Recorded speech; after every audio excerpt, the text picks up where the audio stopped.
I like to remind students first to be as succinct as possible because they typically have maybe 5 minutes to present a project they might have taken all semester. So that's a very short amount of time. There are a few things they can do to prepare for that. One is to write about it and really distill their ideas so that they can talk about them in a succinct way. Also practicing with friends, family, telling their grandmother about their project. That's practice talking about their project. Well, the best way to prepare for a critique is just go over everything that I have prepared for just in general, for diagram-wise, what I wanted to say were the key emphasis of my project. And so I really sit down and I pull that piece apart. And I think about what's important, what do I want people to take away from my project. And from there, I'll kind of draft out and create my project board.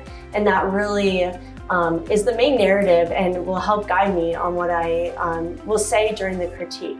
And so when I'm out there, sometimes I'll forget what I want to say, and it sometimes gets muddled in the things that are going through the day or in my head. And so it's always nice to have a nice presentation board behind you to really guide you on what you want to say during the critique.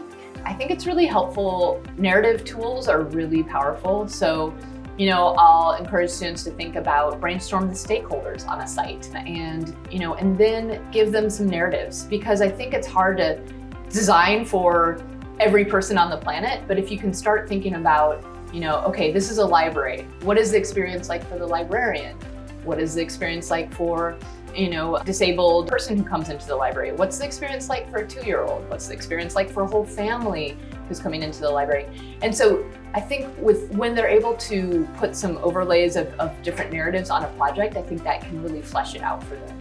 Students can be coached to effectively communicate what's most important about their projects and maintain that level of engagement instead of delving into the minutia of the project. I also think it's really important for students, while the critique and comments are being given, to engage with the commenter or reviewer. Simply asking why in response to one of the comments is a great way to open a dialogue and create a discussion between the student, the reviewer, and the rest of the class.